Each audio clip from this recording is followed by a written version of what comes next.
வணக்கம்.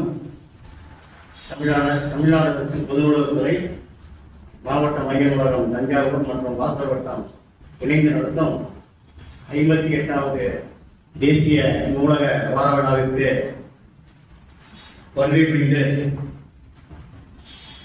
நமது மாணவ செல்வங்களுக்கு சிறப்பான முறையில் 50 லட்சம் அளவில் ஒரு புதிய நூலக கட்டிடத்தையும் 50,000 மதிப்பில் அவர்களுக்கு வேண்டிய நூல்களையும் பெற்றுத்தந்த நமது நாடாளுமன்ற உறுப்பினர் மரியாதைக்குரிய முரசொலி அவர்களை வருக வருக என நமது வாசகத்தின் சார்பாகவும் மாவட்ட மைய நூலகத்தின் சார்பாகவும் வருக வருக என வரவேற்கின்றேன்.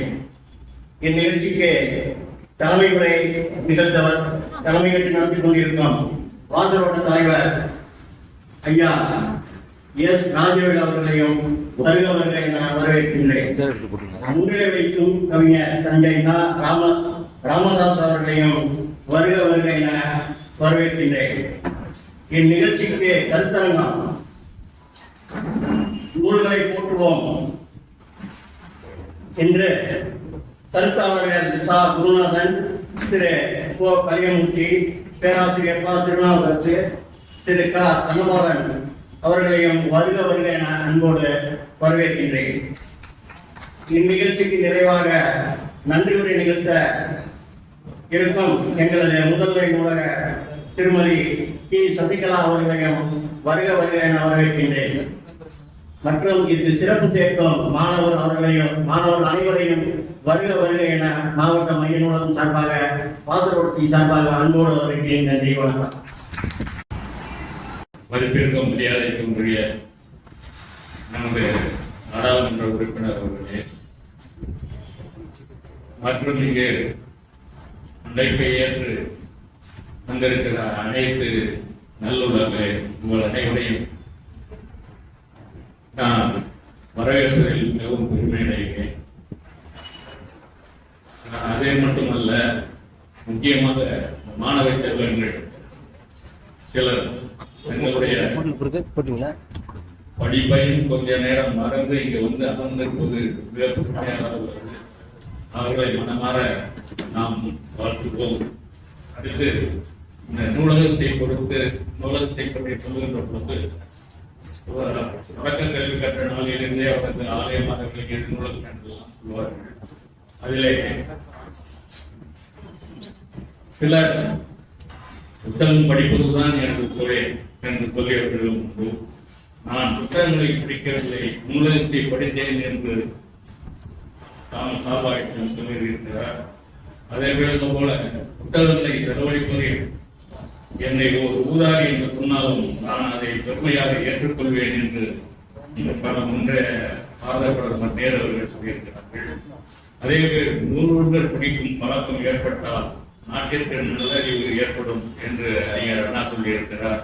இப்படிப்பட்ட சூழ்நிலையிலே நீங்கள் எல்லாம் நூலகத்திலே இருக்கிறீர்கள். நூலகத்திலே புத்தகங்களை எடுத்து படியுங்கள். உங்களுக்கு தேவையான புத்தகங்களை முதலிலேயே நமது எம்பி அவர்கள் வாங்கி கொடுத்திருக்கிறார்கள். இன்னும் வரவேண்டிய நாட்களில் நீங்கள் சொன்னால் நாங்கள் பல முயற்சிகளை மேற்கொண்டு என்னென்ன புத்தகங்கள் தேவையோ அனைத்தையும் வாங்கித்தர தயாராக இருக்கிறோம். நீங்கள் அனைவரும் எங்களுக்கு ஒத்துழைப்பு நிறுவ வேண்டும். ஏனெனில் நாங்கள் அழைத்திருப்பதெல்லாம் சாதாரணமானவர்கள் அல்ல. எம்பி, எம்எல்ஏ போன்ற பெரும் தலைவர்களை எல்லாம் நாங்கள் அழைத்திருக்கிறோம். அப்படிப்பட்ட சூழ்நிலையில் நீங்கள் எங்களுக்கு மரியாதை கொடுக்க வேண்டியது அவசியம் என்பதை கருதி உங்கள் அனைவரையும் வரவேற்கிறேன். அடுத்து மரியாதைக்குரிய நமது அழைப்பை ஏற்றிருக்கோம் கூட்டத்தில் சென்று சிறப்பித்துக் கொண்டிருக்கோம் நமது நாடாளுமன்ற உறுப்பினர் முரசொலி அவர்களை வாழ்த்தி வணங்கி வரவேற்கிறேன். நன்றி, வணக்கம்.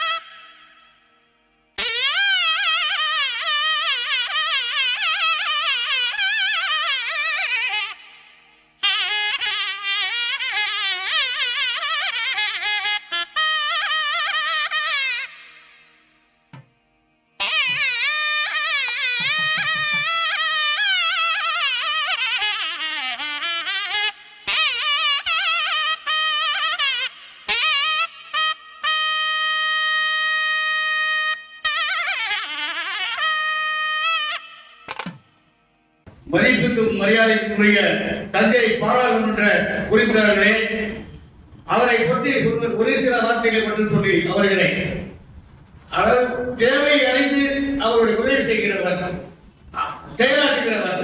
உதாரணமாக இந்த நூலகத்தை பொறுத்தவரையில் 50 லட்சம் ரூபாய்க்கு ஒரு கட்டடத்தை கட்டியிருக்கிறார். ஆர்வ வாட்டர், ஜெராக்ஸ் மிஷின், மாணவர்கள் பயன்படுவதற்கான பத்திரிகைகளை வாங்கி தந்திருக்கிறார். தேவை அறிந்து செய்கிற மனப்படைத்தவர், மனிதனை மிக்கவர். அவரை வருகிறவர் என்று வரவேற்று நன்றி வணக்கம். தன்னை பற்றி யாரும் புகழ்வதை விரும்ப மாட்டார். ஆனால் நம்முடைய கடமை, அவரால் நிறைய பலன் அடைந்திருக்கிறோம். தண்டு வளர்த்தால் நம் முதுகு நிமிர்கிறது, தண்டு வளர்த்தால் நம் முதுகு நிமிர்கிறது. இவரின் தொண்டு வளர்த்தால் இந்த நூலகம் நிமிர்கிறது. வண்டின் சுவடுகள் பதிவது இல்லை வண்ணப்பூவிலே, துண்டின் சுவடுகள் பதிவது இல்லை போடும் தோரிலே, கண்டின் சுவடுகள் காய்ந்து போய்விடும் உண்ணும் நாவிலே, நந்தின் சுவடுகள் நிரந்தரமில்லை கடற்கரையிலே, இவர் தொண்டின் சுவடுகள் மறைவது இல்லை நம் மனக்கரையிலே. நாடாளுமன்ற நாயகரை வணக்கம். நான் எல்லா அரசியல்வாதிகளும், நான் யாரும் அரசியல்வாதிகளை குறை சொல்வதில்லை. என்னுடைய பணி செய்து கிடப்பதுதான். தமிழ்நாட்டுடைய முதலமைச்சர் என்னை வேட்பாளராக அறிவிக்கப்பட்ட பிறகும் சரி, நான் நாடாளுமன்ற உறுப்பினராக ஆன பிறகும் சரி, எனக்கு முதலமைச்சர் கொடுத்திருக்கிற கட்டளை தஞ்சை நாடாளுமன்றத்தினுடைய மக்கள் பணியாற்றுவதுதான் உன்னுடைய முதல் பணி என்று சொல்லியிருக்கிறார். அதைத்தான் நான் அவருடைய கட்டளை ஏற்று இன்று எங்களால் முடிந்த பணியை செய்து கொண்டிருக்கிறோம். பொதுவாக நான் என்னை பற்றி பேசுறதே, புகழ்ந்து பேசுறதே நான் விரும்புறதில்லை. நான் வெளிப்படையாக சொல்றேன். ஒரு சினிமாவை சொல்லுவான், பேசாதன்னு சொல்லிட்டு நான் அப்படிதான் சொல்லுவேன், ஆனா நீ பேசணும் அப்படின்பான். ஆனா நான் அப்படி இல்லை. நான் எப்பொழுதும் என்னை பற்றி பேசுவதை, நான் இது மாதிரி என்னை பற்றி பேசினாலே நான் எந்திரிச்சு இடைமறிச்சிடுவேன். ஏன்னா நான் பணி செய்வதான் இங்க வந்திருக்கேன். மக்கள் பணியாற்றத்தான் நாங்க வந்திருக்கிறோம். எங்களுக்கு ஊக்கம் தருவதற்கு, ஆட்டம் தருவதற்கு உங்களுடைய கையொழி மட்டும் போதும். வேற ஒன்றும் என்னை மைக்கில் புகழணும் நான் இன்றைக்கும் உண்மையாகவே நான் விரும்பியதில்லை. அதை நான் எல்லா இடங்களையும் சொல்லுவேன். என்னை பாராட்டணும், நாங்க செய்கிற செயலை சொல்லணும்னு நான் என்றைக்கும் யாருக்கிட்டையும் சொல்றதில்லை. அதை நான் விரும்புறதும் இல்லை. அதனாலதான் ஐயா ராமதாஸ் அவர்கள் பேசும்போது, ஐயா எனக்கு அடுத்த பணிகள் இருக்கிறது. இன்றைக்கு தேசிய நூலக வார விழா, நூலகங்களை பற்றியும் புத்தகங்களை பற்றியும், அதுவும் அடுத்த தலைமுறையினர்கள் உட்கார்ந்துருக்கீங்க. அதனால அவர்கள்ட்ட நம்ம சொல்லும் போது நூலகங்களை பத்தி, புத்தகங்களை பற்றியும் பேசுங்க அப்படின்னு நான் சொன்னேன். அதனால தமிழ்நாடு அரசு பொது நூலகத்துறை சார்பில் தஞ்சை மாவட்ட மைய நூலகத்தில் நடைபெறுகிற 58வது தேசிய வார விழா நிகழ்ச்சியில் இங்கே வரவேற்புரை ஆற்றியிருக்கிற மாவட்ட நூலக அலுவலர் அவர்களே, நிகழ்வுக்கு தலைமை ஏற்றிருக்கிற புதிய வாசகர் வட்டத்தின் தலைவர் பெரும் மரியாதைக்குரிய ஐயா ராஜவேர் அவர்களே, இந்த புதிய வாசகர் வட்டத்திற்கு என்னுடைய வாழ்த்துக்களையும் பாராட்டுகளையும் முதலுடன் நான் இங்கே பதிவு செய்யப்பட்டிருக்கிறேன். நல்ல பணிகளை ஆற்றுங்கள். உங்களுடைய பணி இந்த மாவட்ட மைய நூலகத்திற்கும் இங்க வருகிற மாணவர்களுக்கும் ஒரு நல்ல பணியாக அமைய வேண்டும். நான் உங்களுக்கு ஒரு வேண்டுகோளாக இந்த புதிய வாசகர் கூட்டத்திற்கு வைப்பது, பெரிய பொருட்செலவெல்லாம் வேண்டாம். மாதந்தோறும் ஒரு இலக்கிய நிகழ்வு, பெருசா என்ன நீங்க வெளியில இருந்து ஆளை வச்சுட்டு வந்து செலவு பண்ணி அந்த மாதிரிலாம் நீங்க செய்ய வேண்டாம். இப்ப நாங்க இந்த நாடாளுமன்ற எல்லாரும் சொல்றது, நான் ஒன்றும் என் வீட்டு பணத்துல இந்த நிதியை கொடுக்கல, அரசனுடைய திட்டத்துலதான் இந்த நிதியை கொடுத்தேன். இருந்தாலும் என்னுடைய முதல் நிதியா இந்த மாவட்ட மைய நூலகத்துக்கு நான் நாடாளுமன்ற உறுப்பினராக வெற்றி பெற்ற பிறகு அதுல நான் கொஞ்சம் பெருமையோடு சொல்வேன். என்னுடைய முதல் நிதி, நாளைக்கு 5 ஆண்டுகளுக்கு பிறகு நான் பதவி இல்லைன்னா கூட நம்ம எம்பியா இருக்கப்ப கொடுத்த நம்ம முதல் நிதி அப்படின்னு நான் பெருமையோடு சொல்லிக் கொள்வதில் நான் மிகுந்த மகிழ்ச்சி அடைகிறேன். சில கோரிக்கைகள்லாம் மாணவர்கள் வச்சாங்க. நியூஸ் பேப்பர் வேணும், சின்னதெல்லாம் நாங்கள் செஞ்சு கொடுத்துருக்கோம். நீங்க கேட்டதுலேயே இன்னும் 1, 2 நாங்கள் செஞ்சு கொடுக்கல. சுற்றுச்சூழலுக்கும் போய் எழுதி கொடுத்துருக்குறோம். ஆனால் மாணவர்கள் எங்கள்கிட்ட விடுத்த கோரிக்கை, நான் இங்க கூட்டம் போடும்போது ஒரு 110 மாணவர்கள் இங்க வந்து நீங்க தான் எங்கள்கிட்ட சொன்னீங்க மாதிரி கிளாஸ் எடுப்பதற்கு எங்களுக்கு ஒரு கிளாஸ் யாராவது கொடுங்கன்னு கேட்டீங்க. நான் உங்க பேச்ச எப்படியா இருந்தாலும் ஒரு 100 மாணவர்கள் வருவீங்கன்னு IAS என்னுடைய தஞ்சாவூர்ல பழைய DRO விருதுநகர் கலெக்டர் சுகபுத்ரா, சென்னையில் ரொம்ப ஃபேமஸா இருக்கிற சுரேஷ் கோச்சிங் சென்டர் எல்லாம் பேசி ஒரு மாதத்துக்கு ஒரு முறை நீங்க எல்லாம் இங்க வகுப்பு எடுக்கணும்னு நான் வந்து கேட்டேன். முதல் முயற்சியா செலியனை வச்சு வகுப்பு எடுத்தோம். ஆனா எனக்கு ஒரு வருத்தம் என்னன்னா, உங்களுடைய கோரிக்கை ஏற்றுதான் 40 பேர் தான் அந்த வகுப்புலயே கலந்துக்கிட்டாங்க. எனக்கு அதுல வருத்தமான செய்தி, அந்த 40 பேரையும் வலுக்கட்டாயமா அழைச்சிட்டு வந்து உட்கார வச்ச மாதிரி சொன்னாங்க. நான் அன்னைக்கு சொல்றேன், இன்னைக்கு சொல்றேன், நான் திமுகவுக்கு ஓட்டு கேட்டு நான் இங்க வரல, உங்களுக்கு ஏதாவது செய்யணுங்கிற நோக்கத்தில் நான் வரேன். இதுல இருந்து நான் எதுவும் ஆதாயம் பெறணும், எந்த விதமான நோக்கமும் அரசியல் நிகழ்வும் இதுல இல்லை. நாங்கள் நாடாளுமன்ற உறுப்பினரின் போட்டு தேர்வாளர்களுக்கு ஒரு வாட்ஸ்அப் குரூப்பை ஓபன் பண்ணி உங்களுக்கு அன்றாடம் உங்களுக்கு செய்தியான அந்த செய்திகளை உங்களுக்கு போடுறோம். நேற்று கூட எங்க கூடவே இருக்கிற அருள் உங்களுக்கு 45 மெட்டீரியலை அந்த வாட்ஸ்அப் குரூப்ல போட்டிருக்காரு. இடையில ஒரு செய்தி நான் அன்னைக்கு சொன்னேன், இதுல துணி கூட அரசியல் இல்லை அப்படின்னு சொன்னேன். ஆனா இடையில ஒரு மாணவர் தமிழ்நாட்டுடைய ஆளுங்கட்சி விமர்சனம் செய்து அந்த யூடியூப் செய்திய அந்த வாட்ஸ்அப் குரூப்ல போட்ட எனக்கு உண்மையிலே வருத்தமா இருந்துச்சு. நான் என்னுடைய நோக்கம் என்னுடைய கட்சிக்கோ என்னுடைய ஆட்சிக்கோ நாங்க இதெல்லாம் செய்யணும்னு சாதனை சொல்லி நான் உங்கள்கிட்ட வரல. நான் ஏதாவது செய்யணும்னு உங்களுக்கு நினைக்கிறேன். உண்மையாக நான் எப்போதுமே முடியும்னா முடியுமா, முடியலன்னா முடியல, பொய்யான வாக்குறுதிகளையோ என்னால் செய்ய முடியாது நான் எங்கு சொல்றது இல்லை. நம்ம இருந்தப்ப இதெல்லாம் செய்யணும் அப்படின்னு தான் நினைச்சேன். அந்த பதிவு போட்டப்ப எல்லாரும் எங்க கோவப்பட்டாங்க. இல்லைங்க, நம்ம இவ்வளவு முயற்சி பண்றோம், ஒரு சின்ன படத்தனமா ஒரு பதிவு போடுறாங்க, கமெண்ட் போட மாட்டேன், யாரும் கமெண்ட் போடாது, அவனுக்கு அவ்வளவுதான் அறிவு, அதை விட்டுட்டு போங்க அப்படின்னு நான் அதை உண்மைப்பட்டு போயிட்டேன். நல்ல ஆரோக்கியமான விமர்சனங்களை நான் என்றைக்கும் ஏற்றுக்கொள்வது. அரசியல் என்னுடைய தனிப்பட்ட வாழ்க்கையிலும் சரி, அரசியலும் சரி, என்னை பற்றிய எல்லா மனிதருக்கும் எல்லாம் தெரிஞ்சது இல்லை. கொஞ்சம் கொஞ்சமா ஒவ்வொரு நாளும் தான் நாம ஒவ்வொரு விஷயமா கற்றுக்கிட்டு இருக்கோம். நான் அப்படிதான் நினைக்கிறேன். கட்டுறது கைமண் அளவு, எல்லா உலக அளவு தான் நான் நினைக்கிறேன். ஒவ்வொரு நாளும் பல்வேறு மனிதர்களை சந்திக்கிறோம், அவங்கள்ட்ட இருந்து பல்வேறு செய்திகளை நான் உள்வாங்கிக்கிறோம். அதெல்லாம் அவனை ஒபீட் பண்ணிடுங்க, இந்த ஒரு பையனுக்காக மற்றவர்கள் பாதிப்படையக்கூடாதுன்னு நினைச்சேன்.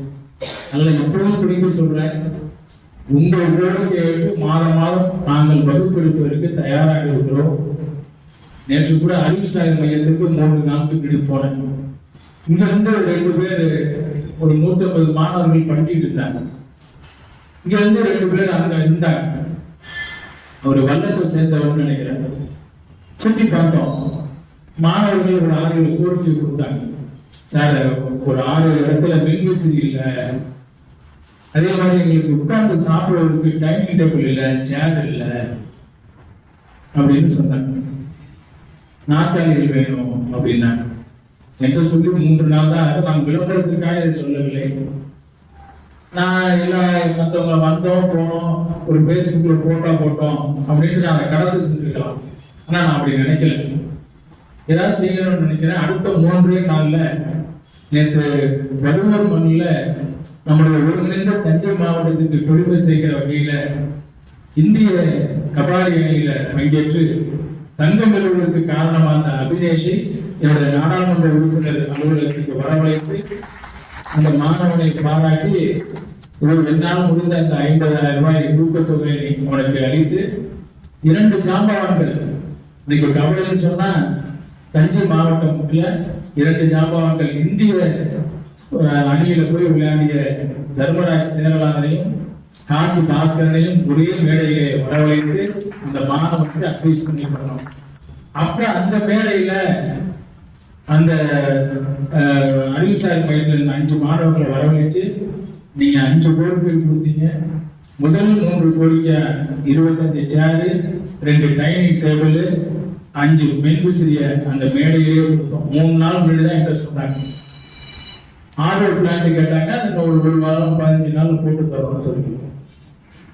அதனால இங்க கூட வரும்போது நியூஸ் பேப்பர் தனியா வேணும்னு கேட்டாங்க, அதை கூட நாங்க போட சொன்னோம். இதை நான் சொல்றதுக்காக விளம்பரமாக நான் செய்யல. என்னால் முடிஞ்சதே நீங்க ஒரு 10 கோரிக்கை வச்சீங்கன்னா என்னால என்ன முடிவு அதை செஞ்சு கொடுக்கணுங்கிறதுக்காக தான் நான் பணியாற்றுகிறேன். அதனால விழுப்பு நோக்குற மாணவர்கள் 40 பேர் இல்லை, ஒரு வகுப்பெடுக்கிறது ஒரு 75 பேர் இருந்தாலும் அவங்களுக்கும் வந்தவங்க 75 பேர் ஏன்னா சென்னையிலிருந்து வர்றாங்க. சில IAS கொடுத்துருக்காங்க. அதனால நீங்க ஆர்வம் இருந்து நீங்க தொடர்ந்து நாங்க வர்றோம் அப்படின்னு நீங்க சொன்னா நாங்க இந்த பணியை செய்யறோங்கிற செய்தி மாணவர்கள் இருக்கிற வாசி உங்கள்கிட்ட சொல்றேன். அந்த செய்தி மாணவர்களுக்கும் வாசனை விட்டதுக்கு ஒரு அன்பான வேண்டுகோள். நிறைய நீங்க பொருட்செலவெல்லாம் செய்ய வேணாம். மாதந்தோறும் ஒரு நல்ல தமிழ் நிகழ்வு, ஏதாவது ஒரு நிகழ்ச்சி, யாரையாவது நம்ம ஊர்ல இருக்கிறவங்களை கூப்பிட்டு ஒரு தலைப்பை கொடுத்து பேச சொல்லு. ஒரு நல்ல நிகழ்வு நமக்கு நம்மளால் முடித்த பணிகளை இந்த சமூகத்துக்கு செய்யணும். அதுக்காக தான் நான் சொல்லிட்டு இருக்கிறேன். நீங்க பெருசா வெளியில இருந்து கூப்பிட்டு அவங்களெல்லாம் பேச சொல்ல வேணாம். நாங்க என்னால் முடிந்த உதவியை உங்களுக்கு நான் கண்டிப்பாக செய்வேன். அதுல எந்த மாற்றமும் இல்லை. கூப்பிட்டு ஒரு 50 பேர் இருந்தாலும் போறோம்.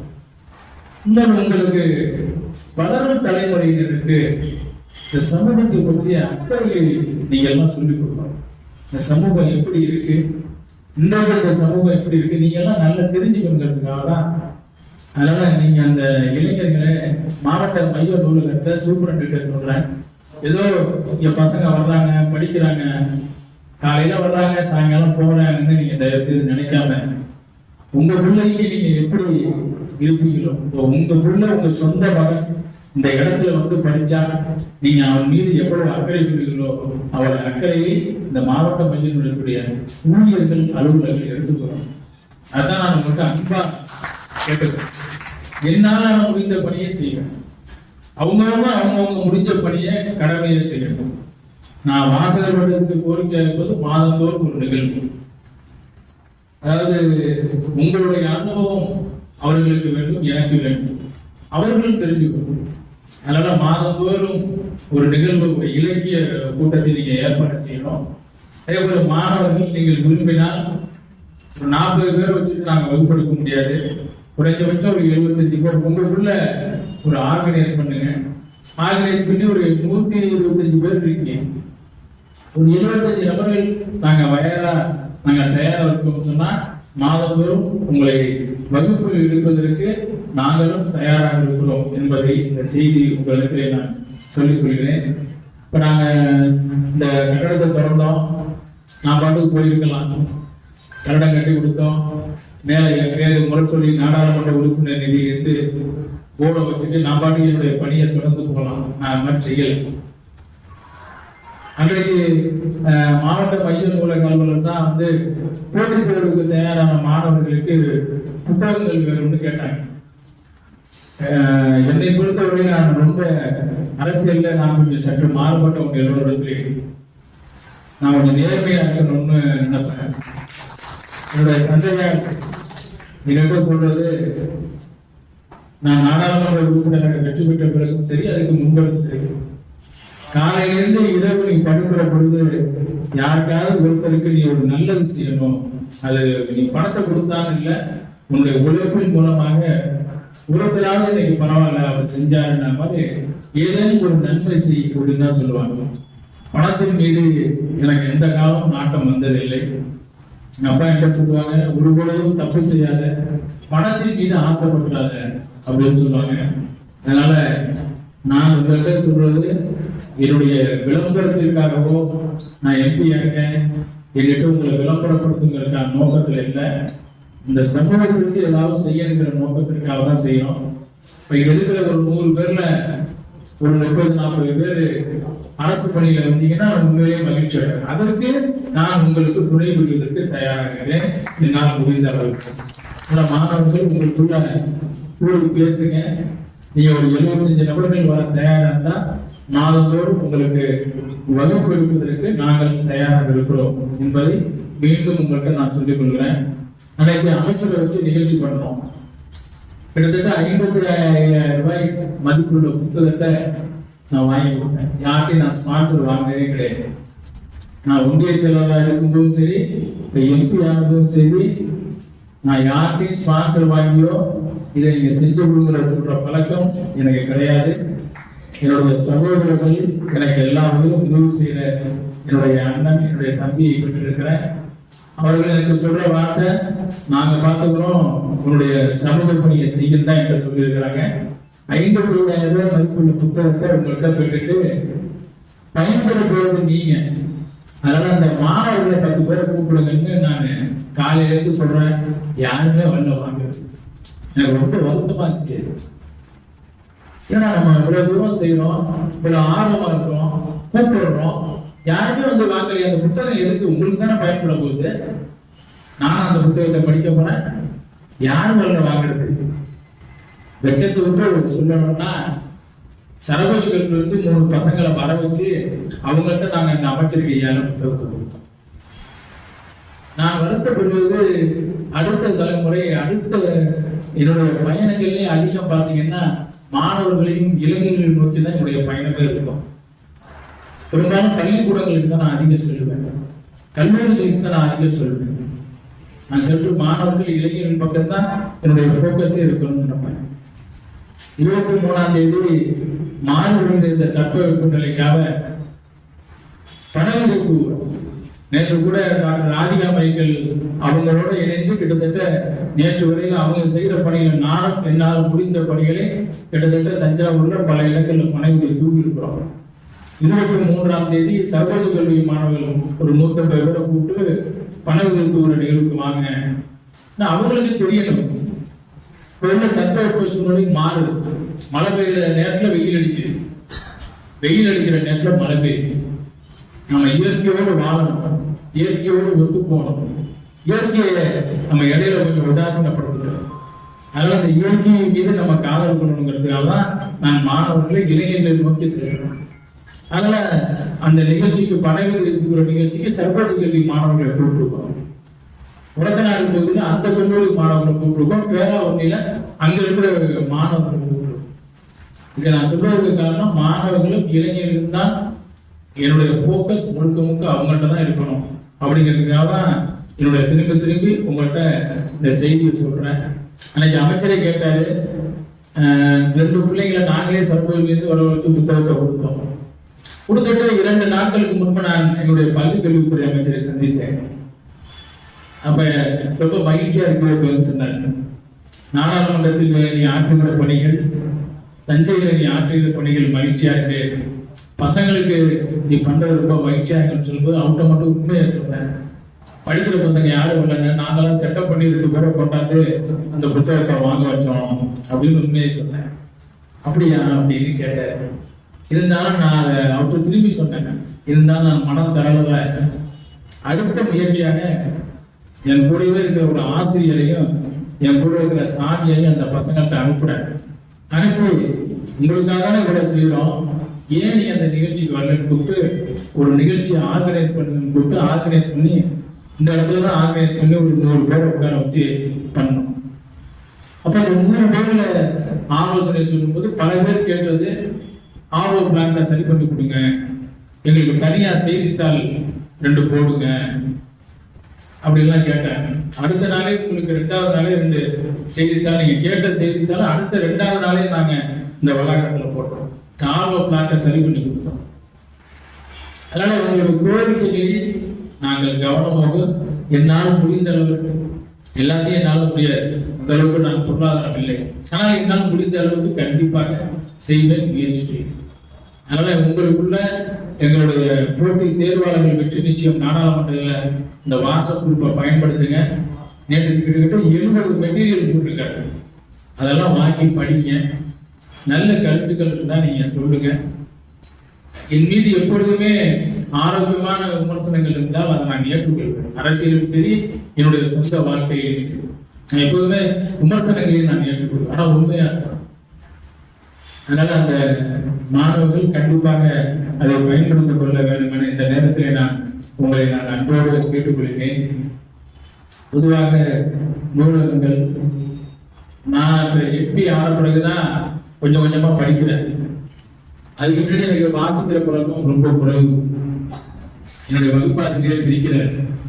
நான் சொல்லிக் கொடுத்தது சரியில்லையா அப்படின்னு என்னுடைய வகுப்பாசிரியர் கேட்கிறார். அதனால என்னுடைய மூத்த நாடாளுமன்ற உறுப்பினர்கள் வாசிக்கிற பழக்கத்தை கண்டிப்பாக ஏற்படுத்திக் கொள்ளணும்னு சொல்லி கொஞ்சம் கொஞ்சமா தான் இப்ப நான் அந்த வாசிக்கிற பழக்கத்தை ஏற்படுத்திடுவேன். அதனால இந்த வயதிலே மாணவர்கள் நீங்க எல்லாம் ஒரு வாசிக்கிற பழக்கத்தை ஏற்படுத்திக் கொள்ள வேண்டும். நூலகம் அப்படின்னு சொன்னா எனக்கு தலைவர் கலைஞருடைய நினைவு தான் வரும். ஏன்னா ஊர்கள் தோறும் நூலகத்தை அமைத்தவர் கலைஞர் அவர்கள். 2006, 2011 ஆட்சி காலத்துல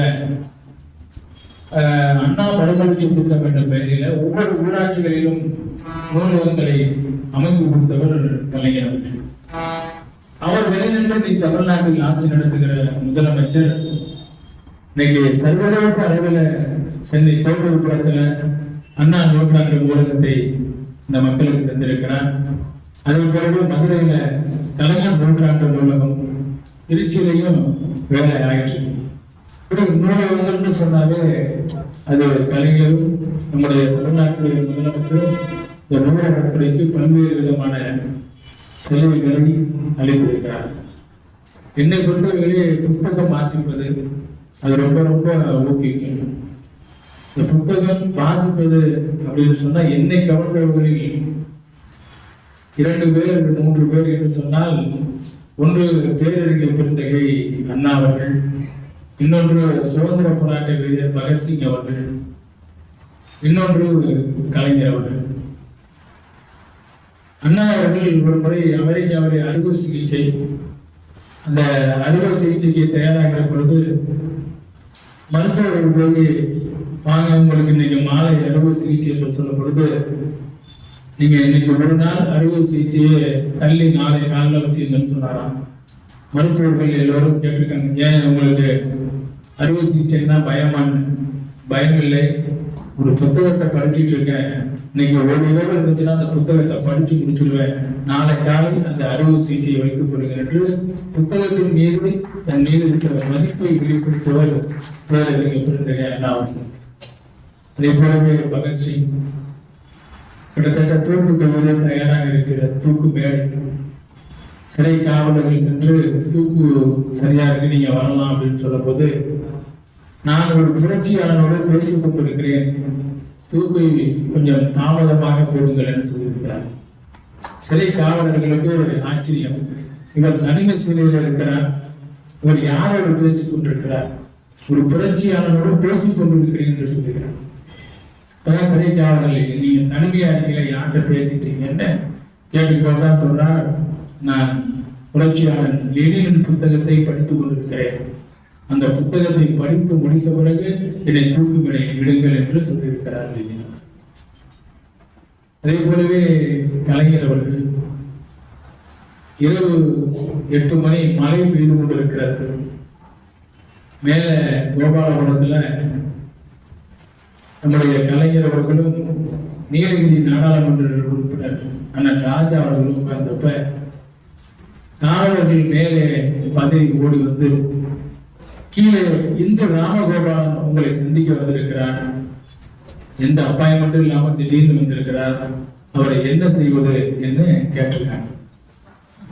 உடனே எப்படி போய் இந்த கலைஞர் சொல்றது, சண்முக தாமதமாக கோயில் மாதிரி ராமகோபாலன் வந்திருக்காரா அப்படின்னா, அந்த அண்ணன் வர சொல்லி அந்த மூட்டுக்கு வந்திருக்காரு, கூப்பிடியான்னு கூப்பிட்டுருக்காரு. ராமகோபாலன் மேல வந்து ஒரு என்ன வாங்க ராமகோபாலன் உட்காருங்கன்னு இருக்காரு. என்ன செய்தின்னு கேட்டிருக்காரு. ஒன்றும் செய்தி இல்லை, உங்களுக்கு ஒரு புத்தகத்தை கொடுத்துட்டு போனாங்க வந்தேன், அதை படிங்க அப்படின்னா கொண்டாங்க. பகத்குடைய நாமகோபாலன் அவருக்கே ஒரு பாணியில கொடுத்திருக்காரு. அதுக்கு கலைஞர் அவர்கள் ராஜாரனை கூப்பிட்டு ஆசிரியர் வீரமணி எழுதிய கீதையின் மறுபக்கத்தை புத்தகத்தை திரும்பி அவர்கிட்ட பரிசா கொடுத்து, நான் பகவத்கீதையை படிக்கிறேன், நீ கீதையின் மறுபக்கத்தை படிக்கன்னு சொல்லி கொடுத்துருக்கேன். இதெல்லாம் புத்தகங்கள் மீதும் நூலகங்கள் மீதும் தலைவர்கள் வைத்திருக்கிற இந்த ஈடுபாடு மதிப்பு என்பதற்காக நான் இந்த செய்தி இந்த இடத்துல சொல்கிறேன். அதனால மகாத்மா காந்தி இடத்துல கேட்டாங்களாம், உங்கள்கிட்ட 1 கோடி ரூபாய் பணத்தை கொடுத்தா நீ என்ன செய்வீங்கன்னு கேட்டபோது தேசப்பிதா சொல்லியிருக்கிறாங்க, அந்த 1 கோடி ரூபாய் பணத்தில் ஒரு பெரிய நூலகத்தை கட்டுவேன்னு தேசப்பிதா காந்தி சொல்லி. இதையெல்லாம் கேட்டுதான் இன்றைக்கு அரசு நூலகங்களையும் வாசிக்கிற வழக்கத்தையும் நம்மிடத்துல விழிப்புணர்வை ஏற்றி வருகிறது.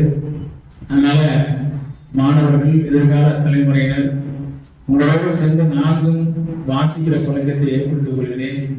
அதனால இன்றிலிருந்து என்னுடைய மூத்த நாடாளுமன்ற உறுப்பினர்கள் முதல் முறையாக நீங்க வாசிக்கிற பொழுது எப்படி வாசிக்கணும்னா, ஒரு 300 பக்கம் 400 பக்கம் உள்ள புத்தகத்தை நீ எடுக்கக்கூடாது.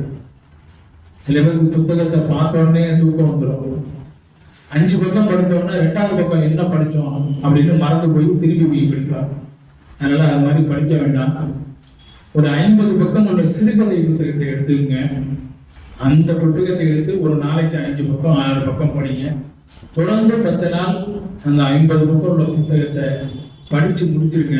அதுக்கப்புறம் உங்களுக்கு வாசிக்கிற பழக்கம் அதுவாகவே வந்துடும் சொன்னாங்க.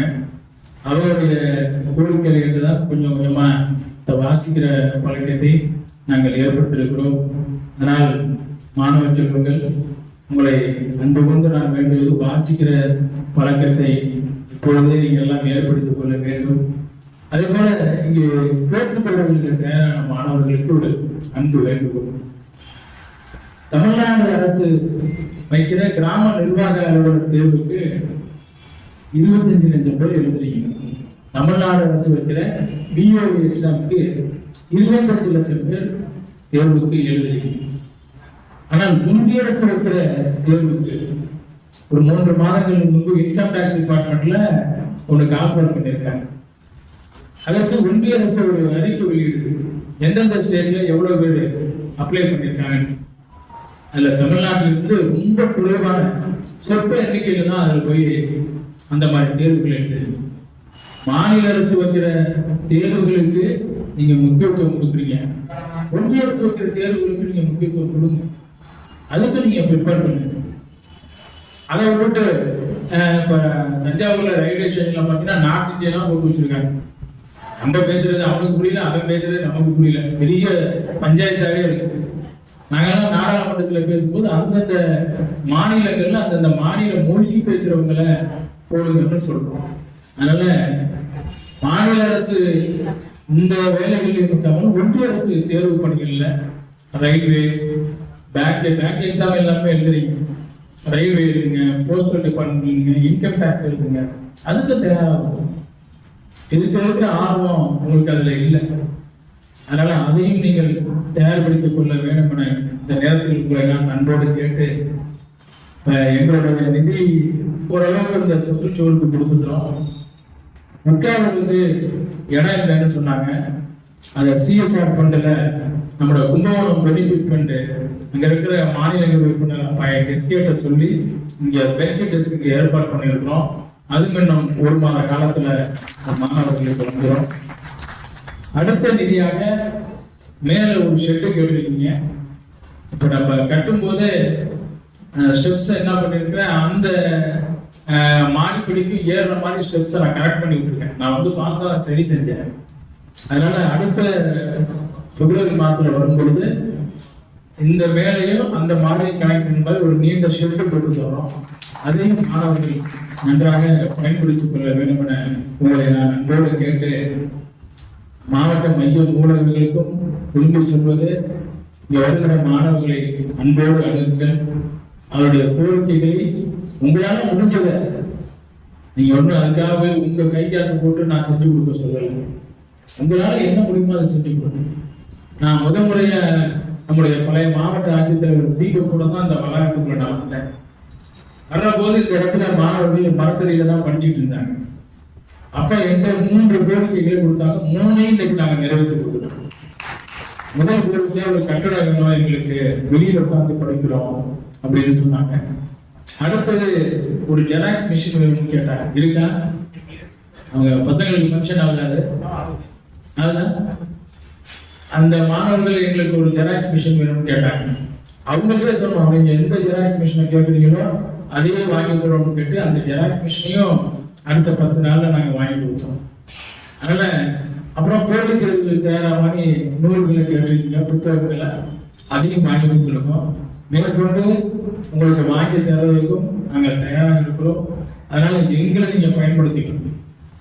நான் உங்கள்கிட்ட திருப்பி சொல்றேன், நான் எந்த ஆதாயத்திற்காகவும் உங்கள்கிட்ட நான் வரல. என்னுடைய கட்சிக்கும் எனக்கு ஓட்டு போடுங்கன்னு உங்கள்கிட்ட கேட்டு நான் வரல. உங்களுடைய மாணவர்கள் எதிர்காலத்திற்கு உங்களுக்கு தேவையானதுக்கு என்னால் முடிஞ்ச உதவிகளை செய்வதற்கு நான் தயாராக இருக்கிறேன். பயன்படுத்திக் கொள்ளாத உங்கள் விருப்பம் என மீண்டும் ஒருமுறை உங்களுக்கு தெரிவித்து அனைவருக்கும் என்னுடைய நூலகத்தினுடைய அனைவருக்கும் என்னுடைய வாழ்த்துக்களை பாராட்டுக்களை தெரிவித்து புதிதாக தேர்ந்தெடுக்கிற வாசகர் வட்டம்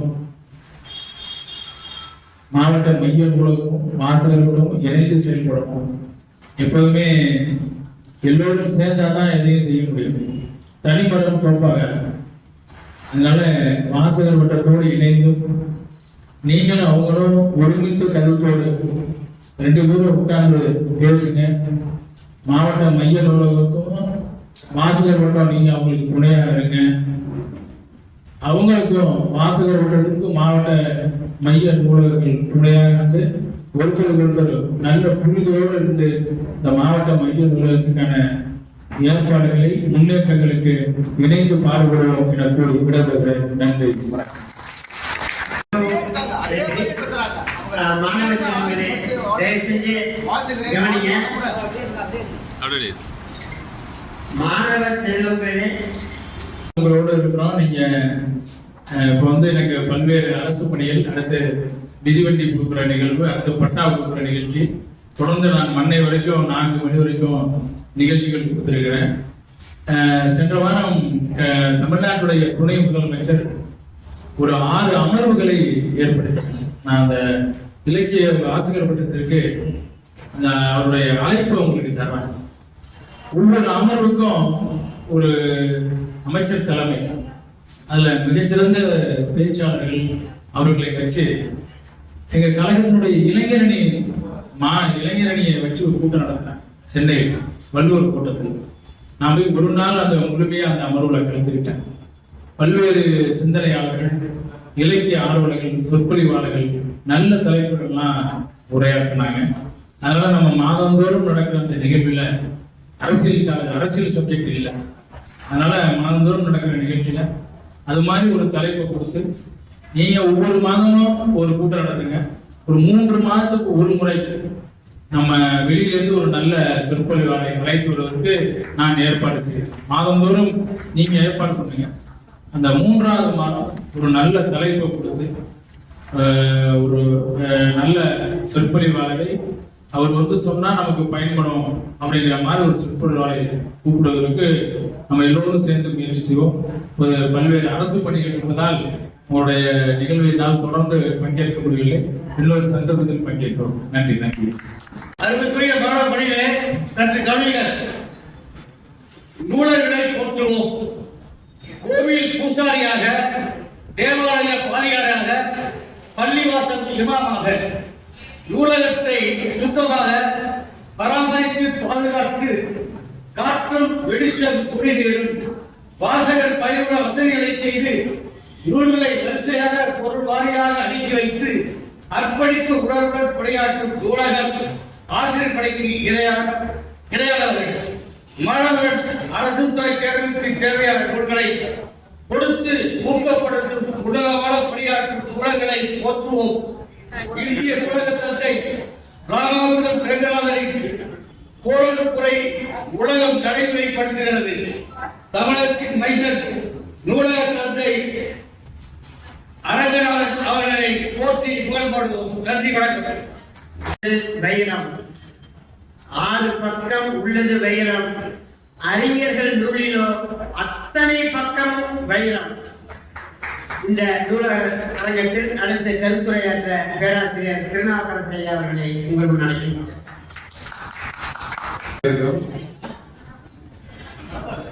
வாசகர் வட்டமும் மாவட்ட மையக் குழகமும் இணைந்து நடத்துகின்ற இந்த தேசிய நூலக வார விழா 58வது தேசிய நூலக வார விழா நவம்பர் திங்களிலே நடக்கக்கூடிய பழமையான இந்த விழாவை இன்று தஞ்சையிலே நடத்துகின்ற பொறுப்புகள் அனைவரையும் வணங்கி காலையிலே வேலையில் இருக்கக்கூடிய அன்புக்குரிய தலைவர், துறை தலைவர், நூலக பொறுப்பில் உள்ள அனைத்துறை அலுவலர்கள் அனைவரையும் வழங்கி எதிரே வந்திருக்கக்கூடிய ஆசிரியர் பெருமக்கள், தேர்வுக்கு தயாராகும் மாணவ கண்மணிகள், தீராத வேட்கையுடன் நூல்களை வாசிக்கின்ற பெருமக்கள் அனைவரையும் வரவேற்கிறேன். உங்களை போலத்தான் நானும் இங்கே உட்கார்ந்து கேட்பதற்காக வந்தவர் தான். உண்மையில் நான் இன்று பேசக்கூடிய உடல்நிலை இல்லை என்றாலும் ஒரு நூலக வார விழாவிலே நாம் உடல்பூர்வமாக இருக்க வேண்டும் என்ற காரணத்தால் வந்தேனே தவிர என்று பேசக்கூடிய அளவுக்கு இல்லை என்றாலும் வந்த இடத்திலே ஒரு சில கருத்துக்களை சொல்ல ஆசைப்படுகிறேன். பொதுவாக காலையிலே நம்முடைய சிறப்பு விருந்தினர் பாராளுமன்ற உறுப்பினர் அவர்கள் பேசியதை அப்படியே நீங்கள் நிறுத்தி மனதில் வைத்துக் கொள்வதும் நான் மேலதிகமாக ஒரு செய்தியை சொல்ல ஆசைப்படுகிறேன். நான் சிங்கப்பூரில் பணியாற்றிய கல்லூரியிலே என் அருகிலே ஒரு மலைமொழியில கற்பிக்கின்ற ஒரு ஆசிரியர் அவர்கள் பேர் இப்ராஹிம் மோசமான் என்று பெயர். நான் சென்ற காலத்திலே அவர்களிடத்திலே அதிகமாக பழகவில்லை. ஆனால் இரவு வீட்டிலே தொலைக்காட்சியில் பார்க்கும்போது என் பக்கத்தில் இருந்தவர் அதிலே அடிக்கடி வருவதும் அவருக்கு பெரிய அளவுக்கு விழா நடத்துவதும் போய் கொண்டிருந்தது. இதை அடுத்த நாள் அவரிடத்தில் கேட்காமல் மற்ற ஒரு ஆசிரியரிடத்தில் கேட்டேன், இவருக்கு என்ன வேறு ஒரு நிகழ்ச்சி, பெரிய அரசு நிகழ்ச்சியிலே இவ்வளவு மரியாதை கொடுக்கிறார்கள் என்று பார்க்கும்போது அவர்கள் சொன்னார்கள், உங்களுக்கு தெரியாத அவர் பாராளுமன்ற உறுப்பினர் என்று சொன்னார்கள். என்னோட பணியாற்றிய மலாய் மொழி ஆசிரியர் ஒரு பாராளுமன்ற உறுப்பினர். அப்பொழுது எனக்கு ஏற்பட்ட ஒரு அதிர்ச்சி, ஒரு நம்ப முடியாத ஒரு நிலை. எவ்வளவோ காலம் தொடர்ந்து இருந்தது என்றாலும் இன்று நம் மதிப்புக்குரிய பாராளுமன்ற உறுப்பினரை பார்த்து நாமும் அந்த நிலைக்கு வந்துள்ளோம் என்ற ஒரு உணர்வு எனக்கு வந்தது. ஏனென்றால் ஒரு பாராளுமன்ற உறுப்பினர் என்னோடு பணியாற்றியவர் என்னோடு சாதாரணமாக கேள்வியில் இருந்து உட்கார்ந்து தேடியில் இருந்தவர் பேசுவார். அவர் ஒரு பாராளுமன்ற உறுப்பினர் தெரியாமல் இருந்தால் மேலும் அவர் பாராளுமன்ற கூட்டத்தில் உட்கார்ந்திருக்கிறதையும் அந்த தொலைக்காட்சியில் பார்த்திருக்கிறேன். இவ்வளவு பொதுநல வாழ்க்கையில் இருக்கக்கூடிய பொறுப்பில் இருக்கக்கூடியவர்கள் இவ்வளவு தன்மையாகவும் அடக்கமாகவும் அங்கு இருக்கிறார்கள். என்ன காரணம் என்று பார்த்தால் நாட்டை ஆளுகின்ற அரசியலிடையே இருக்கக்கூடிய அந்த பண்பாடு அது அப்படியே இந்த மக்களிடத்திலே அங்க இருக்கக்கூடிய உறுப்பினர்களிடத்தில் இருக்கிறது. நாம் நிறைய கற்க வேண்டும் என்று நான் நினைப்பேன். என்று நம்முடைய பாராளுமன்ற உறுப்பினரை பார்த்ததும் மொத்த மகிழ்ச்சியாக இருக்கிறது.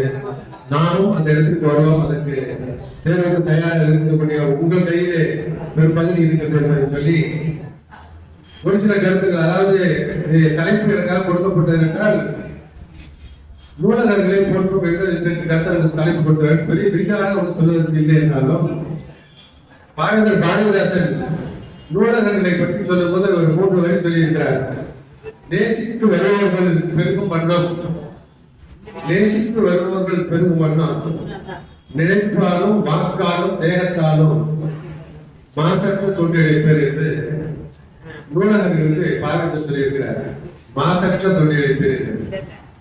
ஏனென்றால் இந்த தொண்டு தொண்டே ஒரு உயர்வானது என்றாலும் மாசற்ற தொண்டு என்று வரும்போது இந்த நூல்களை எடுத்து கொடுத்து இதை படிங்கள் என்று சொல்வதில் இருக்கக்கூடிய ஒரு மிகப்பெரிய மாநில தர்மம் எதில் இருப்பதாக நான் நினைக்கவில்லை. ஒன்று. இதே வேறொரு வகையில் பார்ப்போமானால் நூல்களை அதிகமாக நேசித்த ஒரு இனம் இசீர இனம். பொதுவாக இஸ்லாமிய நபிகள் நாயகம் ஒரு கருத்து சொல்லியிருக்கிறார்கள், சீர்கல்வியை தேட வேண்டுமானால் சீன தேசத்திற்கு செல் என்று சொல்லியிருக்கிறார்கள். நீங்கள் ஆச்சரியப்படுவீர்கள், உலகத்திலேயே மிக பெரிய பழங்கால அதிக எண்ணிக்கை நூல்களை கொண்ட நூலகம் எங்க இருக்கிறது? சீனாவில் இருக்கிறது.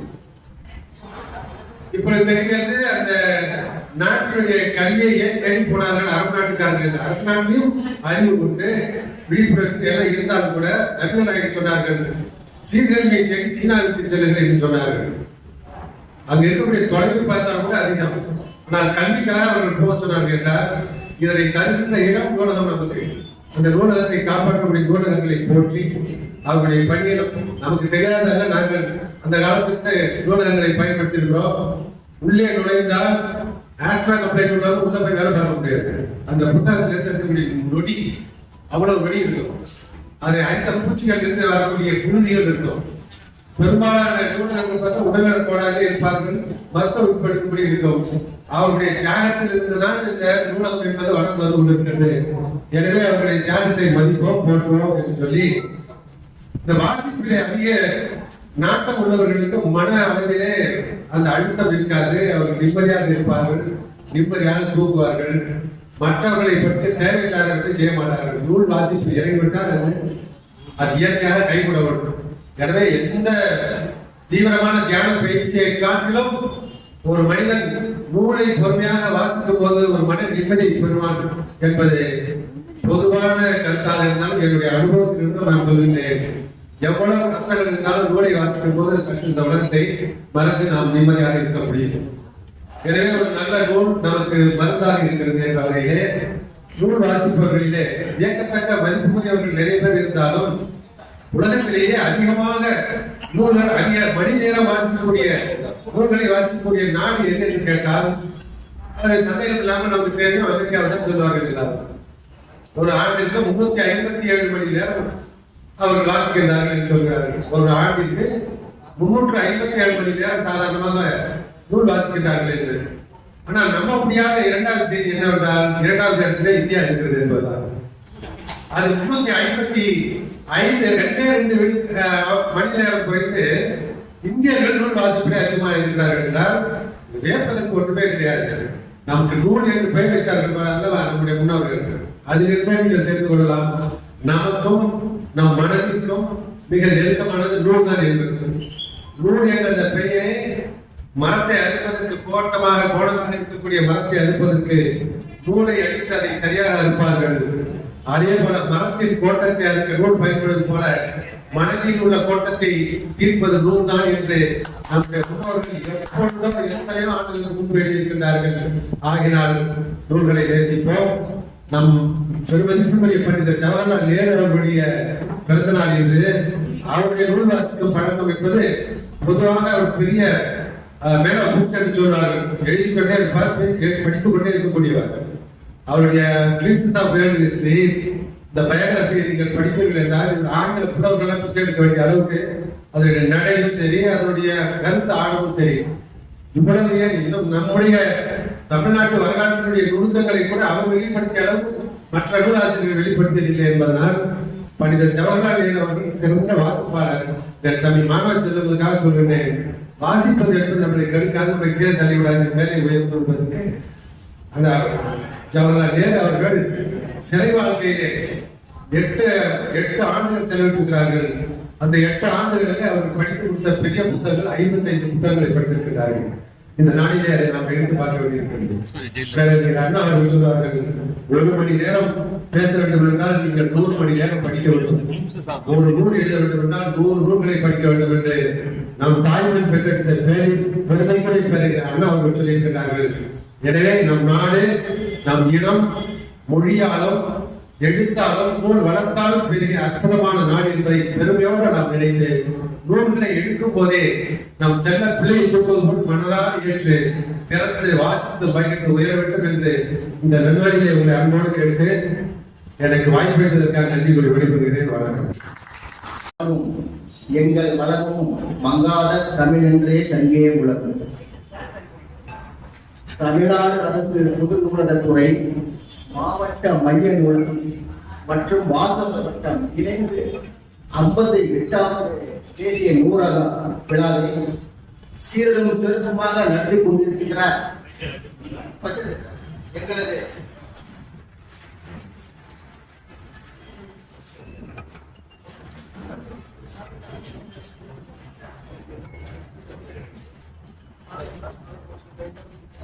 எங்களது பெரியவர் அரசு துறையில் முயற்சி அடைந்து 10 புத்தகங்கள் வெளியிட்டார். பெரியவர் திரு எஸ் ராஜவேலு தலைவர் அவர்களே, முன்னிலை வைத்துக் கொண்டிருக்கின்ற தஞ்சையார் என்று அந்த காலத்தில் தஞ்சை ராமமூர்த்தி கூறுவார்கள். இந்த காலத்தில் தஞ்சையார் என்றால் தஞ்சை கவிஞர் ராமதாஸை குறிக்கிறது. பணியாற்றுகிறார்கள்.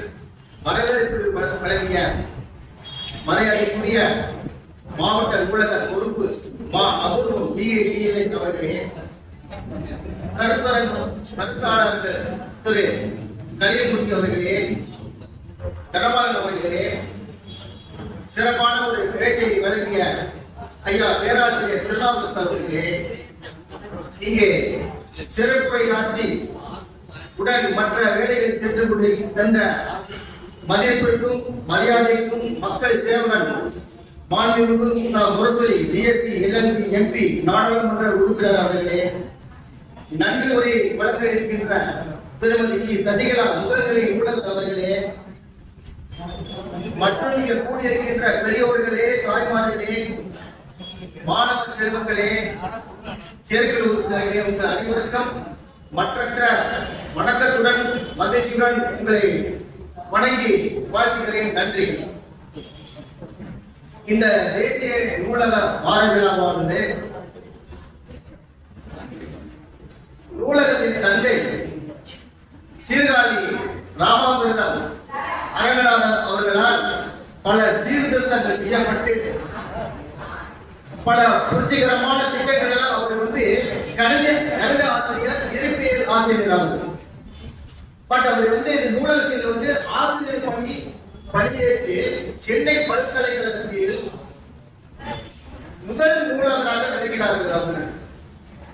அவர்கள் அது மட்டுமல்ல, லண்டனில் பயிற்சி எடுக்கும் போது இந்த நூலகத்தை எவ்வாறு நம்ம சீர்படுத்த வேண்டும் என்று கருதி போலன் மொழியை உணர்ந்தார்கள்.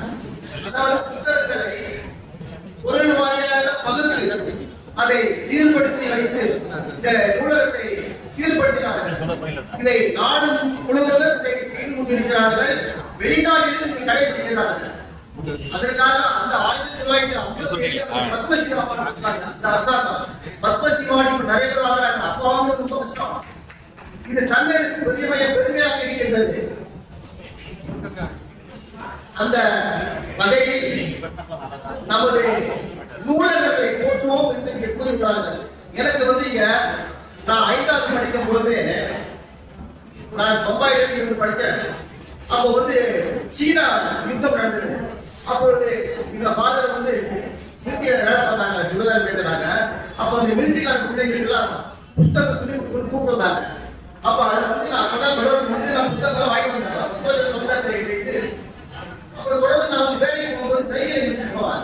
நான் சொன்ன மாதிரி சைக்கிள் வச்சு தாழ்வாங்க போவேன். அதை எடுத்துட்டு போவேன். அதுல 10 ஆண்டுகள் கட்டப்பட வேலை பார்த்தேன். வேலை பார்த்தாங்க. 8 ஆண்டுகள் வேலை பார்த்திருக்கேன். சைக்கிளை வச்சு தான் போவேன். இங்க நடராஜன் ஒரு அதாவது இங்க என்ன நூலகங்களே அந்த நடராஜன் அவர்கள் ஹவுசிங் போகும்போது நான் பழைய ஹவுசிங் புது ஹவுசிங் அவர் என்ன பண்ணுவாரு, என்ன நான் உட்கார்ந்து போற காரண பஸ்ல என்ன ஏற்றி இங்க சொல்லுவாரு. அவரு தன்மை பாருங்க, அவர் என்ன கேட்க சார் இல்ல என்ன வாசகர் சொல்லுவாரு, பேசிட்டே வருவோம். அதே மாதிரி அரசாங்க சார் அவர்கள் நமக்கு நினைச்சு போராட்டம் சங்கர் இவங்கெல்லாம் எனக்கு சொல்ல நிறையா 20 வருஷம் இந்த ஆயிரத்துல சேர்ந்துருந்தேன். ஈவராமையா எல்லாம் சேர்த்தாரு. இப்ப தொடர்ந்து இப்போ ஐயா போட்டுருக்காங்க சேர்ப்புள்ள மாசம் நூலகர்களுக்கும் அவர்களுக்கும் நன்றியை தெரிவித்துக்கிறேன். நடமாட நூலகம் இருக்கின்றது. இந்த நடமாட நூலகம் எவ்வாறு ஏற்படுது என்றால் 1831ஆம் ஆண்டு மன்னார்குடியில் மேலவாசலில் கிராமத்தில் ஏவி கடகசாமி பிள்ளை அவர்கள் இந்த மாட்டு வண்டியை வைத்து புத்தகங்களை பக்கத்தில் உள்ள 12 பேர் கிராமத்தில் கொடுத்துருக்காங்க. எப்போ 1931 அதை துவக்கி வச்சவர் யாருன்னா நம்ம தந்தை அரங்கநாதன் அவர்கள். அதை ஏன் சொன்னேன் என்றால் நடமாட நூலகம் அப்படியே அது மட்டுமல்ல, இந்த நூலகத்தை அச்சடித்து முதியோர் கல்வி, தோட்டக்கலை, தேநீர் அந்த பேப்பர்களை அச்சடித்து அவங்க விநியோகம் செஞ்சிருக்காங்க. இதெல்லாம் அந்த காலத்தில் நடந்திருக்கு. இப்பொழுது நூலகரை போற்றுவோம் என்பது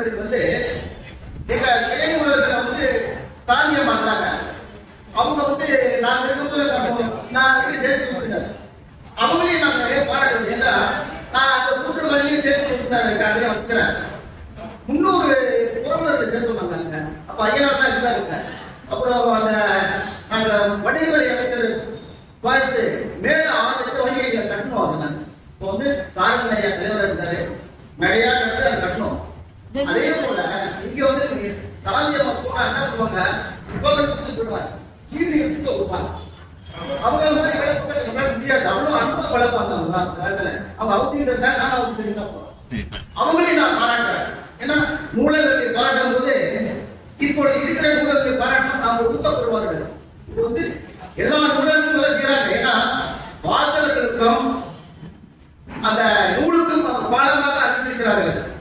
இந்த நூலகத்துக்கு வந்தா ஒரு புத்தகம் எடுக்க முடியல, நூலகங்களுக்கு எடுத்து கொடுத்துருவாங்க. கேட்டா அது ஒரு புத்தகம் எடுக்க, ஒரு புத்தகம் இருக்காது. சில நிலைகளில் வந்து வரவங்க போகப்பட்டா கூட அவங்க உண்மையாக நடந்து கொண்டு சீராக பார்த்துருக்காங்க. நூலகத்தில் வந்து நாம் நூலகராக இருந்தவர் ரஷ்யாவின் வாசிப்பு அவர் நூலகராக இருந்திருக்காரு. அப்ப எவ்வளவு முக்கியமான நூலக பணி. நூலக பணியால் வந்து அறிஞர்கள், விஞ்ஞானிகள், மருத்துவர்கள் உருவாக்கப்பட்டுள்ளது. ஏன்னா லைப்ரரியில படிச்சுதான் எல்லாருமே. அதை நம்ம ஏன் சொல்லிட்டாரு ஒரு இதுல, நான் HR முனைவர் பட்டம் பெறுவதற்கு IMM போவேன். அங்க நூலகம் போனோடனே எனக்கு எப்படிதான் இந்த லெட்டர் புக் எடுத்து சொல்லி எடுத்து கொடுத்தாரு. அந்த நூலகத்தை நான் பாராட்டுறேன் போட்டுட்டாரு. அதுல நூலகர் பணி என்பது மிகவும் முக்கியமான பணி. அது சேவையாக எப்படி சொன்னார் பார்த்தீங்களா? நான் வருவாய்த்துறை வேலை பார்த்தேன். அது மாதிரி இல்லாம சேவை அவங்க வந்து மாணவர்களுக்கு வந்து சொன்னாங்க, தம்பி தயவு செய்து நான் வந்து இங்க பேசும்போது எங்க வாசகர்கள் உங்களுக்கு ரொம்ப கஷ்டப்பட்டு இந்த இடத்துல வந்தோம். அது ஏன் தெரியல என்னால. ஏன்னா MP அவர்கள் முதல் வராங்க. உங்களுக்கு செய்வதற்கு அவர்கள் நிறைய காத்து கொண்டு இருக்கிறார்கள். சந்தர்ப்பம் கிடைக்கும் போதெல்லாம் எங்களுக்கு சந்தர்ப்பம் கிடையாது. நாங்க இந்த லைப்ரரியில வந்து படிக்க முடியல அந்த நேரத்துல. இப்போ உங்களுக்கு நல்ல வசதி கிடைக்குது. அப்ப MP அவர்கள் சொல்லிட்டாங்க, அதை நல்லா பயன்படுத்திங்க. நன்றி, வணக்கம். இந்த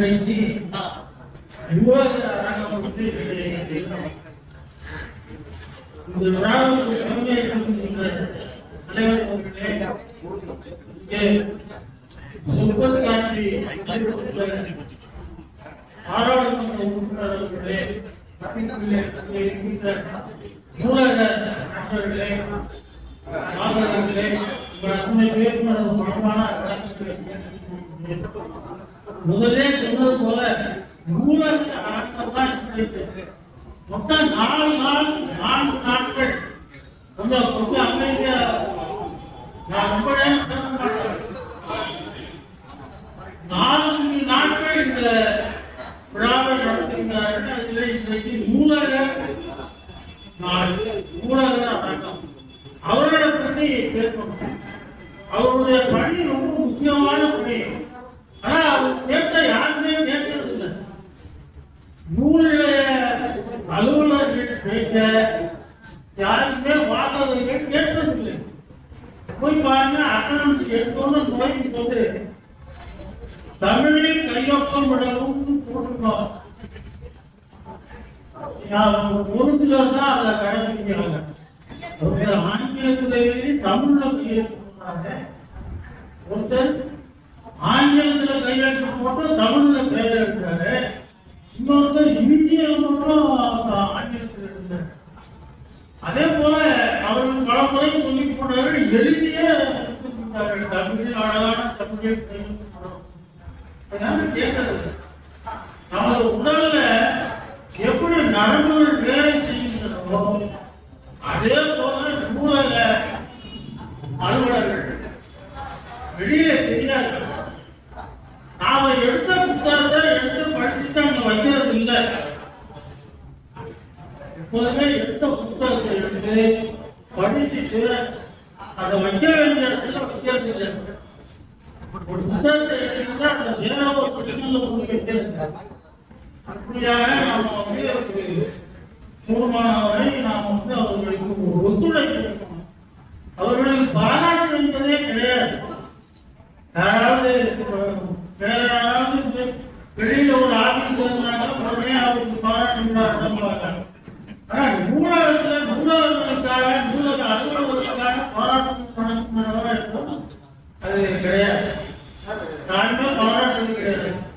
காலையில வந்ததுல இருந்து புத்தகத்தோடதான் இருப்பாங்க.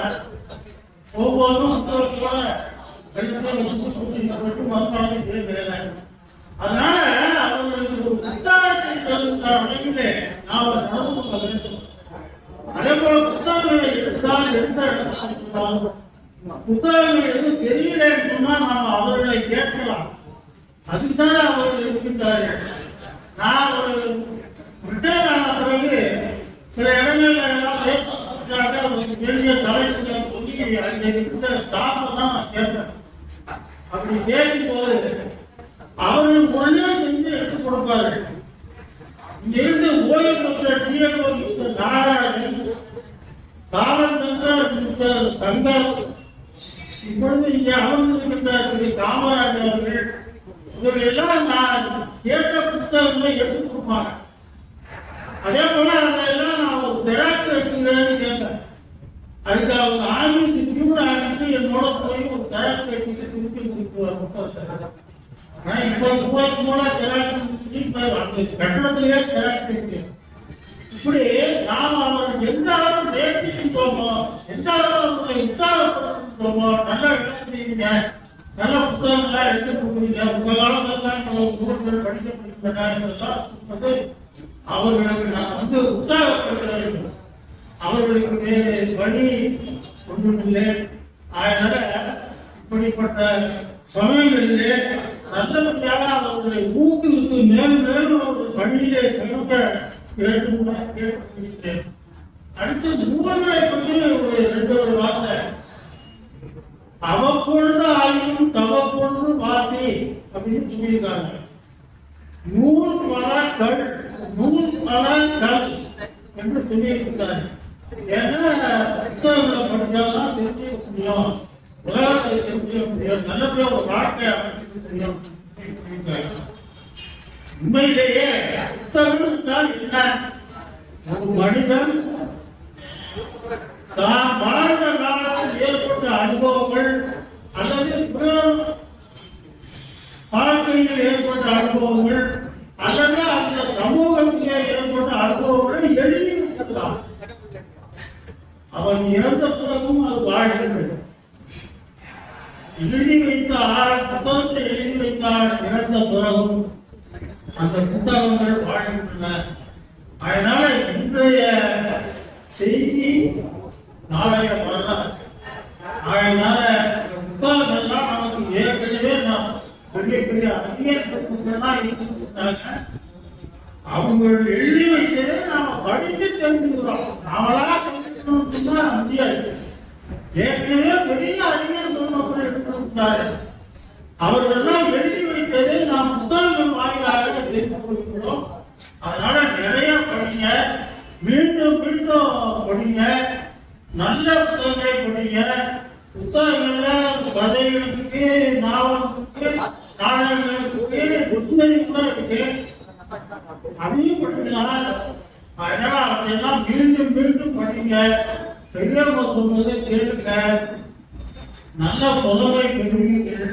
ஒரு குறிப்பிட்ட சப்ஜெக்டை தேர்ந்தெடுத்து அதுல கான்சென்ட்ரேட் பண்ணி படிங்க. அப்பொழுது உங்களுக்கு தெரியும் நீங்க ஒரு சப்ஜெக்ட்ல கெட்டிக்காரர் ஆகிட்டு விஷயம். அதனால இதெல்லாம் நீங்க கருத்தாக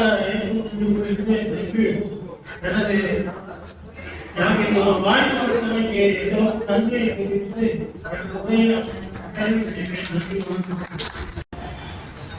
நூலகங்களை போற்றுவோம் என்பது தலைப்பு. நூலகம் என்றால் வாசித்தல், நூல் வாசித்தல். ஏன் வாசிக்க வேண்டும்? வாசித்ததினால் மனம் விரிவடையும், அறிவு பெருகும் என்பது பொதுவான ஒரு செயல், பொதுவான ஒரு விதி. பிபி குறையும், கற்பனை திறம் வளரும், பிரச்சனைகளுக்கு தீர்வு காண்பதற்கு வழி கிடைக்கும் என்று பல அறியப்படாத, சொல்லப்படாத செய்திகளும் நூல் வாசிப்பில் நமக்கு கிடைக்கக்கூடிய நன்மைகளாக இருக்கின்றன. கண்டதை கண்டவன் பண்டிதனாக பழமொழி.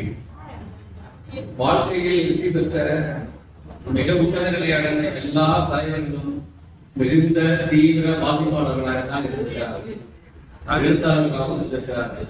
நெல்சன் மண்டேலா தெரிய உங்களுக்கு 27 ஆண்டுகள் சிறையிலே கழிந்தவர் தென்னாப்பிரிக்க விடுதலைக்காக. அவர் சிறையிலே இருந்த போது எழுதிய ஒரு புத்தகம் A Long Walk to Freedom. அதுபோல எல்லாருடைய பற்றி தெரிந்து கொள்ளலாம். கலைஞர் எழுதிய பக்கங்கள் எண்ணிக்கை 15,000 மேலே. நெஞ்சுக்கு நீதி மட்டுமே 4,200 பக்கங்களுக்கு எழுதியிருக்கிறார். முரசுலே அவர் உடன்பிறப்புக்கு எழுதிய கடிதம் கணக்கிடவே முடியாது. சுமார் 75 நாட்கள் தொடர்ச்சியாக ஒரு நாள் விழாவில் எழுதி கொண்டிருந்தார். அந்த அளவுக்கு எழுத வேண்டுமானால் அந்த அளவுக்கு படித்திருக்க வேண்டும். ஆகவே எல்லோரும் படிப்போம், நூல்களை வாசிப்போம். பள்ளிக்கூட புத்தகங்களை பாட புத்தகங்களை படிப்பது மட்டுமே வாசிப்பதாக, அதை தாண்டி மற்ற நூல்களை வாசிக்க வேண்டும். அந்த வகையில் நாம் எல்லோரும் செய்வோம் என்று கூறி வாய்ப்புகளை நன்றி வேண்டும்.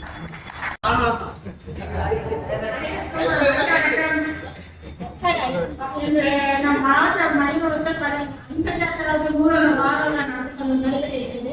இங்க தலைமை சங்க வரைக்கும் மாவட்ட முழுக்க அலுவலர்களுக்கும் வாசகட்ட கிடையாது அவர்களுக்கும் திணைக்களர்களுக்கும் சேர்த்து உறுப்பினர் இவ்வளவு ஆழத்தும் செஞ்சு இந்த நூலம் இந்த கட்ட மாணவர்களிடம் எந்த கட்ட மாணவர்களுக்கு வாங்குறது எவ்வளவு சிரமமா இருந்தது நேற்று எங்களுக்கு ரொம்ப கஷ்டமா இருந்துச்சு. வாங்கி நம்ம வெற்றி அடைஞ்சு இந்த நடத்துறீங்க. அதே மாதிரி இந்த